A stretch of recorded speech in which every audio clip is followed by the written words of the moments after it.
सो अब देख लेते हैं हमारे चैप्टर का नेक्स्ट टॉपिक, जो कि है राइट टू फ्रीडम, जिसकी बात आर्टिकल 19 से लेकर आर्टिकल 22 तक की गई है। बहुत जगह राइट टू फ्रीडम को right to speech and expression भी लिखता है, बट नॉर्मली हम इसको राइट टू फ्रीडम बोलते हैं बस, क्योंकि बस ये स्पीच और एक्सप्रेशन का ही राइट नहीं देता है, ये असेंबल होने का, एसोसिएशन बनाने का, किसी भी जगह घूमने का, कहीं भी घूमने का ये राइट देता है। तो देख लेते हैं कि इन आर्टिकल्स में लिखा क्या है राइट टू फ्रीडम के बारे में। तो सबसे पहला पॉइंट है हमारा speech and expression, freedom to speech and expression. नाम से ही पता चल रहा है ये हमें किस चीज़ का फ्रीडम देता है, बोलने का और अपने एक्सप्रेशंस को व्यक्त करने का, दिखाने का। इट मीन्स गवर्नमेंट कभी भी ऐसी पॉलिसी लाए, ऐसा लॉ बनाए, ऐसा रूल बनाए जिससे लोगों को दिक्कत हो, या कुछ ऐसा करे जिससे लोगों को दिक्कत हो, लोगों को बुरा लगे, तो आप टोटली फ्री हो, सभी लोग टोटली फ्री हैं, एकदम फ्री हैं कि वो इस चीज़ के खिलाफ क्या करें, आवाज़ उठाएं, इस चीज़ के खिलाफ वो अपना एक्सप्रेशन व्यक्त करें कि नहीं ये गलत बात है। अब एक्सप्रेशन व्यक्त करने का मतलब सिर्फ आवाज़ उठाना नहीं होता है। अब मानिए इंडिया के कोई बहुत अच्छे इंसान हैं, जैसे अभी कुछ दिन पहले रतन टाटा की डेथ हुई, तो उनका क्या था, उनका वो बहुत अच्छे ह्यूमन रिसोर्स थे इंडिया के लिए, तो उनकी डेथ हुई तो अच्छी बात नहीं है। तो उस टाइम पर सिर्फ ये वॉयलेशन के लिए नहीं, ये सिर्फ आवाज़ उठाने की बात नहीं करता, ये इसकी बात भी करता है कि अब अपने एक्सप्रेशंस को व्यक्त करना। अब वो किसी को अच्छा नहीं लगा, रतन टाटा की जब डेथ हुई तो वो अपने हम लोग सारे लोग एक्सप्रेशन व्यक्त कर सकते हैं। हम लोग क्या, अब उस टाइम पे कोई क्या करता है, चुपचाप खड़ा रहता है, तो वैसा भी एक्सप्रेशन व्यक्त कर सकते हैं। अब कोई मानिए देश में जब वो ऑपरेशन सिंदूर चला, अब रिसेंटली ऑपरेशन सिंदूर चला था, ये देश के लिए अच्छी बात थी कि पाकिस्तान को वापस से जवाब मिला था, उल्टा जवाब मिला था। तो इस टाइम पे आप खुशी दिखा सकते हो कि हाँ देश के लिए कुछ अच्छा हुआ है। तो डिफरेंट टाइप्स के एक्सप्रेशंस होते हैं, लेकिन मोस्टली लोग इसको गवर्नमेंट से जोड़ते हैं, तो अभी मेनली ये गवर्नमेंट से रिलेटेड ही है। तो गवर्नमेंट कोई भी ऐसी पॉलिसी बनाए, रूल बनाए, लॉ बनाए, आप टोटली फ्री हो। अब आप कैसे उसका विरोध करोगे? आप न्यूज़पेपर्स में उस चीज़ को छपवाओ कि नहीं इससे ये दिक्कत है, ऐसा नहीं होना चाहिए, न्यूज़पेपर में छपवाओ, सोशल मीडिया प्लेटफॉर्म्स पे ये सब शेयर करो, या फिर बहुत सारे तरीके हैं। लेकिन आपको एक चीज़ ध्यान रखनी, आप रैलीज निकालो, लेकिन आप पिटिशन लेटर्स लिखो, आप कुछ भी करो, लेकिन आपको एक चीज़ ध्यान में रखनी है कि आपके इस आवाज़ उठाते टाइम में, आप जब आवाज़ उठा रहे हो, आप जब विरोध कर रहे हो, उस टाइम पर आपको वायलेंस नहीं करनी है, हिंसा नहीं करनी है, मारपीट नहीं करनी है आपको। नेक्स्ट आता है हमारा फ्रीडम टू असेंबल। अब मानिए गवर्नमेंट ने कुछ ऐसा लॉ, ऐसी पॉलिसी पास कर दी जिससे लोगों को दिक्कत है। अब सबने क्या किया, सबने उसके खिलाफ आवाज़ उठाई कि नहीं ऐसा नहीं होना चाहिए। अब अकेले तो एक इंसान से कुछ होने नहीं वाला है, सभी लोग जब मिलेंगे, यूनिटी होगी, तभी कुछ काम बनेगा। तो उस टाइम पर क्या होना पड़ेगा, लोगों को एक साथ गैदर होना पड़ेगा, असेंबल होना पड़ेगा। तो इसीलिए कॉन्स्टिट्यूशन में राइट दिया है फ्रीडम टू असेंबल। आप असेंबल हो, या फिर सिर्फ आवाज़ उठाने के लिए नहीं, अगर आपको कोई एसोसिएशन भी बनानी है, फिर आपको लोग भाषण देते हैं कुछ अच्छे कामों के लिए, कुछ नए एसोसिएशंस खोलते हैं, NGOs खोलते हैं, उस टाइम भी लोग क्या होते हैं, असेंबल ही तो होते हैं, एक साथ गैदर तो होते हैं। उसके बाद आप क्या करो, अब आप असेंबल हो गए तो आपको लगा कि नहीं एक एसोसिएशन की ज़रूरत है, हम एक मिलकर एक एसोसिएशन बना लेते हैं जो सबकी हेल्प करेगी। तो आपने क्या किया, आपने एसोसिएशन बना ली। तो कॉन्स्टिट्यूशन में इसका भी हमें राइट मिला है, हमें फ्रीडम है, फ्रीडम टू एसोसिएशन और यूनियंस। फिर एक जगह आपने एसोसिएशन बना ली, आपने बना लिया, आपने यूनियन बना ली, तो एक जगह तो बैठने से काम बनेगा नहीं। फिर आपको क्या करना पड़ेगा, पूरे देश में घूमना पड़ेगा, देखना पड़ेगा देश की हालत क्या है। तो कॉन्स्टिट्यूशन में हमें फ्रीडम टू मूवमेंट का भी अधिकार मिला है, राइट मिला है। और फ्रीडम टू मूवमेंट सिर्फ एसोसिएशन में नहीं होता है, अगर आप इंडिविजुअल भी हो, आपको जहाँ मन है, आप इंडिया में, बस इंडिया की मैं बात कर रही हूँ, अगर आपको बाहर कंट्री में जाना है तो आपको उसके लिए वीज़ा, पासपोर्ट लेना पड़ेगा। इंडिया में अगर आपको कहीं भी घूमना है, आप इंडिया में चारों तरफ फ्रीली घूम सकते हो, आपको कोई रोक टोक नहीं कर सकता है।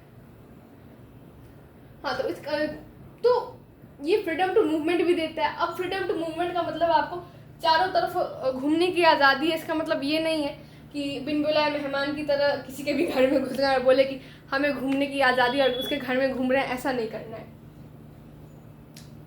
तो फ्रीडम टू मूवमेंट हमने जान लिया, आप चारों तरफ घूम सकते हो, आप इंडिया में सभी जगहों पे घूम सकते हो। नेक्स्ट आता है हमारा रिसाइड एंड सेटल। मानिए आप इंडिया में किसी जगह पे गए, अब वो जगह आपको बहुत अच्छी लगी, आपने सोचा कि चलो यहीं पे सेटल हो जाते हैं, ये जगह बड़ी मस्त है। तो हमारे कॉन्स्टिट्यूशन में ये भी राइट है कि आप कहीं भी इंडिया में आप कहीं भी सेटल हो सको, रह सको। अब सेटल होने के लिए प्रॉपर्टी भी तो चाहिए वहाँ पे। अगर आपको कहीं पे सेटल होना है तो उसके लिए आपको घर वगैरह भी तो बनवाना पड़ेगा, ज़मीन तो उसके लिए चाहिए होगी। तो पहले यहाँ पे राइट टू प्रॉपर्टी भी था, पहले यहाँ पे 7 हुआ करते थे, पर अभी 6 हैं। जब इसमें चेंजेस आए, रिफॉर्म्स हुए, पहले इसके ये प्रोफेशन एंड ऑक्यूपेशन के पहले यहाँ पे फ्रीडम टू प्रॉपर्टी भी था, बट अभी उसको फंडामेंटल राइट में नहीं रखा जाता है। क्योंकि पहले क्या हुआ था ना, जब हमारे इंडिया में जब रेल की पटरियाँ बिछ रही थी तो गवर्नमेंट बहुत बार हो रहा था जहाँ पे रास्ता था रेल की पटरियों के बिछने का, जिस रास्ते पे वो बिछ रही थी, बीच बीच में कभी कभी लोगों के घर आ जा रहे थे, कभी किसी की ज़मीन आ जा रही थी। तो उस टाइम लोग गवर्नमेंट से झगड़ा कर रहे थे कि नहीं, ये हमारी ज़मीन है, ये हमारी जगह है, यहाँ पे हमें राइट टू प्रॉपर्टी है, आप नहीं यहाँ पे बना सकते हो। अगर आपको बनाना ही है तो आप थोड़ा दूसरी जगह से आप बनाओ। तो गवर्नमेंट ने सोचा कि जो प्रॉपर्टी का राइट है उसको हटा देते हैं, क्योंकि गवर्नमेंट जो थी वो तैयार थी कि हाँ हम ये जगह ले रहे हैं, आपको हम पैसे दे देंगे, आप जो बोलोगे दे देंगे, लेकिन वो लोग मानने को तैयार नहीं थे। इसीलिए यहाँ से राइट टू प्रॉपर्टी को हटा दिया गया। एंड ऐसे आपकी प्रॉपर्टी अगर आप देखो तो कोई नहीं छीन सकता है, गवर्नमेंट मैं बोल रही हूँ, कोई भी पब्लिक आपसे आपकी प्रॉपर्टी नहीं छीन सकती है, कोई भी इंडिविजुअल आपसे आपकी प्रॉपर्टी नहीं छीन सकता है। बट गवर्नमेंट को अगर नीड लगे तो वो आपसे आपकी प्रॉपर्टी ले सकती है, आपको आपकी प्रॉपर्टी के लिए पैसे मिल जाएंगे या फिर जो भी आपको चाहिए होगा अपनी प्रॉपर्टी के बदले में वो दे दिया जाएगा, पैसे वगैरह। नेक्स्ट आता है हमारा प्रोफेशन और फ्रीडम टू प्रोफेशन और ऑक्यूपेशन।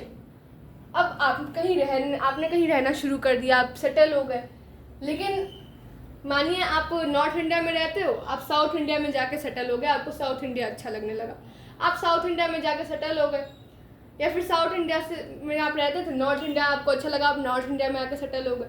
अब ऐसा थोड़ा ना, अब आपका जो ऑक्यूपेशन, आप जो प्रोफेशन में थे, आप जिस ऑक्यूपेशन में थे, आप जो काम करते थे जिससे पैसे आते थे, वो तो आप जिस जगह पे आप पहले थे उस जगह पे था।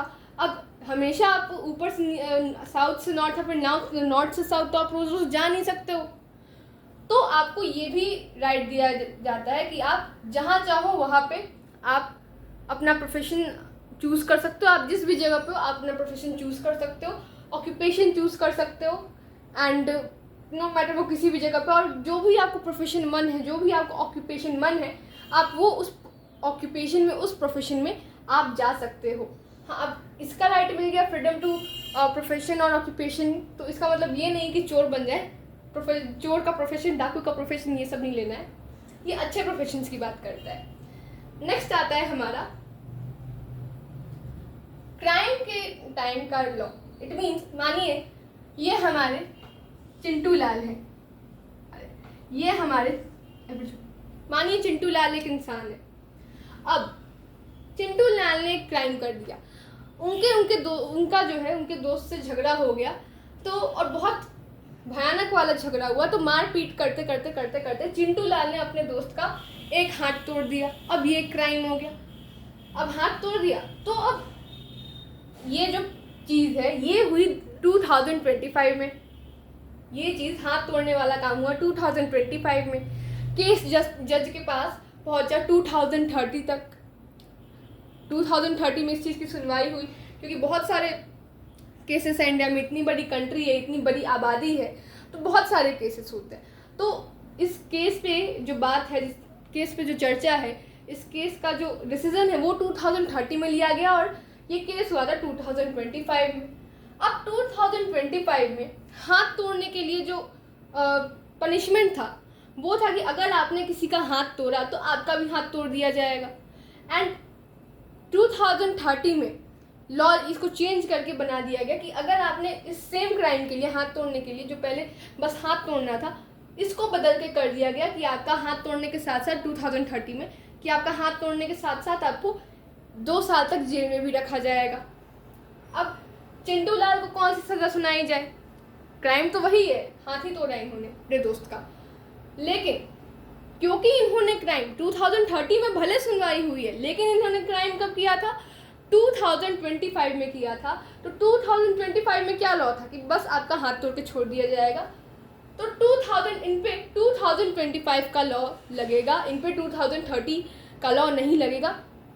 तो यही चीज़ हमारे कॉन्स्टिट्यूशन में बोलता है, अगर जिस टाइम पे आपने क्राइम किया है और उस टाइम पे उस क्राइम के लिए जो लॉ है, नो मैटर कभी भी सुनवाई हो, आप पे जो आपको जो पनिशमेंट दी जाएगी आपके क्राइम के टाइम के लॉ के अनुसार ही दी जाएगी।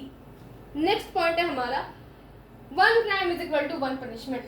अब चिंटू लाल ने हाथ तोड़ा अपने दोस्त का, तो इन्होंने बस एक ही बार क्राइम किया, एक ही बार इन्होंने गलती की। अब इसका मतलब ये थोड़ा ना कि जब अब चिंटू लाल दिखेंगे, पुलिस वाले इनको देखेंगे, एक बार इनको पनिशमेंट मिल गई, इनका हाथ तोड़ दिया गया, एक बार इनको पनिशमेंट मिल गई। अब ऐसा थोड़ा ना है कि एक बार पनिशमेंट मिलने के बाद, क्राइम तो एक ही किया है तो एक बार पनिशमेंट अब मिल गई है। अब ऐसा नहीं है कि पुलिस वाले इनको जब देखेंगे तब उठा लेंगे, अरे अरे चिंटू लाल चलो चलो तुमने हाथ तोड़ा था, चलो चलो तुमने हाथ तोड़ा था, चलो चिंटू लाल। ऐसा नहीं होने वाला है। क्राइम इन्होंने एक किया है तो पनिशमेंट भी एक ही मिलेगी। ऐसा नहीं हो सकता है कि एक क्राइम के लिए 2 बार पनिशमेंट मिलेगी। एक क्राइम किया है तो एक ही पनिशमेंट मिलेगी। नेक्स्ट पॉइंट है हमारा, ये हमारे थोड़ा आर्टिकल 21 में ये सारी चीज़ें लिखी गई हैं। ये आर्टिकल 21 थोड़ा प्राइवेसी से रिलेटेड है। प्राइवेसी मतलब चीज़ों को प्राइवेट रखना, तो मतलब पर्सनल लाइफ के बारे में बात की गई है इसमें। तो इसमें बोलता है आर्टिकल 21 में कि ये आपको इन्वायरमेंट का ध्यान रखना है। इन्वायरमेंट में आपको कचरा वचरा नहीं फैलाना है, आपको इन्वायरमेंट अच्छे से क्लीन रखना है, क्योंकि जब इन्वायरमेंट क्लीन रहेगा तभी तो आस पड़ोस पूरा स्वच्छ भारत रहेगा। और स्वच्छ भारत रहेगा तो क्या होगा, जितनी भी बीमारियाँ होती हैं जो पोल्यूशन से होती हैं, वो क्यों होती हैं? कुछ बीमारियां होती हैं जो गंदगी से होती हैं, तो गंदगी से होने वाली डिजीज़ आपको नहीं होंगी क्योंकि वहाँ पे पूरा साफ़ सुथरा माहौल है। तो इसलिए इन्वायरमेंट को क्लीन रखने की बात की गई, इन्वायरमेंट को अच्छे से रखने की बात की गई है। पेड़ नहीं काटने की इसमें बात की गई है, क्योंकि अगर पेड़ ना हो, एकदम प्लांट्स ना हो धरती पे, तो क्या होगा, हमें ऑक्सीजन नहीं मिलेगी। प्लांट्स एकदम ख़त्म हो जाए धरती से, हम लोग को ऑक्सीजन नहीं मिलने वाली है, ऑक्सीजन की कमी हो जाएगी, ऑक्सीजन नहीं रहेगा हम लोग में। हम लोग को ऑक्सीजन मिलेगा ही नहीं तो हम लोग जिएंगे कैसे? ऑक्सीजन हमारे लिए बहुत ज़रूरी है, क्योंकि ऑक्सीजन का यूज़ रिस्पिरेशन के टाइम पे होता है। रिस्पिरेशन से एनर्जी मिलती है, एनर्जी जब मिलेगी ही नहीं तो हमारे ऑर्गन्स काम करना ही बंद कर देंगे। काम करना बंद कर देंगे तो कैसे जिएंगे हम? नेक्स्ट है हमारा, आप सुसाइड नहीं कर सकते हो। अब सुसाइड, अब जैसे मर्डर के लिए, किसी का मर्डर करने के लिए आप पे बहुत सारे लॉज लगते हैं। आप पे चिंटू लाल ने जैसे अगर मानिए किसी का मर्डर कर दिया होता, अपने दोस्त का इन्होंने मारा पीटी में, मानिए बस हाथ तोड़ा, मानिए चिंटू लाल ने मारा पीटी में मर्डर ही कर दिया होता, तो इन पे मर्डर के लिए तो बहुत सारे लॉज लग जाते हैं क्योंकि इन्होंने दूसरे का मर्डर किया। लेकिन ऐसा नहीं है कि अगर खुद का मर्डर करना चाहे, इट मीन सुसाइड करना चाहे चिंटू लाल, तो इनको छोड़ दिया जाएगा। अगर इन्होंने सुसाइड करने की कोशिश की, इन्होंने सुसाइड किया, तो अगर टपक गए तो टपक गए, भगवान के पास चले गए तो कोई बात नहीं। लेकिन अगर बाई चांस से बच गए, इनकी किस्मत खराब निकली, भगवान ने बोला कि जाओ जेल में सरो, तो इनको क्या किया जाएगा? इन्होंने सुसाइड करने की कोशिश की, ये बच गए, तो क्या करेगी पुलिस? इन्हें बाई इज्जत उठाएगी और जाके क्या इन पे बहुत सारे लॉज वॉज लगेंगे। और उसके बाद क्या होगा? उसके बाद इनको उम्र कैद की सज़ा दे दी जाएगी। तो आप सुसाइड भी नहीं कर सकते हो, क्योंकि ये भी क्या है, ये क्योंकि आप इंडिया के एक सिटीजन हो। आप अगर चिंटू लाल सुसाइड कर रहे हैं, ये इंडिया के सिटीजन है, तो ये बस अपना सुसाइड नहीं कर रहे हैं, ये इंडिया के एक सिटीजन का सुसाइड कर रहे हैं। तो इसलिए सुसाइड करने पे भी इनको उम्र कैद की सज़ा मिल जाएगी। नेक्स्ट बात आता है हमारा हेल्थ। तो आपको अपनी हेल्थ का ख्याल रखना है, और अगर आपको आसपास ऐसे लोग दिखे जो जिनकी वजह से जो एनवायरनमेंट है वो ख़राब हो रहा है, लोगों की हेल्थ सही नहीं रह सकती है, तो आप उसके लिए भी आवाज़ उठा सकते हो। जैसे कि स्मोकिंग वगैरह हो गया, जो स्मोक करते हैं जो लोग, वो अपनी हेल्थ तो ख़राब करते ही करते हैं, बट आसपास के जो लोग रहते हैं वो धुआं तो उनके फेफड़ों में भी जा रहा है, उनके लंग्स में भी जा रहा है, आसपास के लोगों के लंग्स में, तो वो अपने अगल बगल के लोगों को भी क्या कर रहे हैं, उनकी हेल्थ ख़राब कर रहे हैं। तो आप उसके लिए आवाज़ उठा सकते हो। एंड वन मोर चीज़ शायद मैं बताना आपको भूल गई हूँ, और यहाँ पे लिखना था थर्ड पॉइंट में, बट मैं आपको बता दे रही हूँ। आप मानिए चिंटू लाल जो है, उनको गवाही के लिए कोर्ट में बुलाया गया। अब इन्होंने हाथ तो तोड़ा था, वही कहानी मैं फिर से रिपीट करूँ, इन्होंने हाथ तोड़ा था, बट ऐसा नहीं है कि ये कोर्ट में जाएंगे तो ये खुद के खिलाफ गवाही दे देंगे कि हाँ मैंने अपने दोस्त का हाथ तोड़ा था। ऐसा कुछ नहीं है। जो मूवीज़ पहले की आप मूवीज़ देखोगे तो उसमें दिखाता है कि जो विलेन होता है लास्ट में आता है कोर्ट में, उसके बाद बोलता है कि जज साहब, जो जज रहता है वहाँ से, कि जज साहब की हाँ सारा जो मैंने किया है। तो ऐसा नहीं होता है। अगर कोई इंसान कोर्ट में जाता है तो वो खुद के खिलाफ गवाही नहीं दे सकता है, उसकी गवाही को माना ही नहीं जाएगा। चिंटू लाल कोर्ट में जाके चिल्लाते रह जाएंगे कि हाँ मैंने अपने दोस्त का हाथ तोड़ा है, मैंने तोड़ा है, कुछ नहीं, कोई नहीं सुनने वाला है, ये कितना भी चिल्ला ले, नो मैटर ये सच बोल रहे हैं।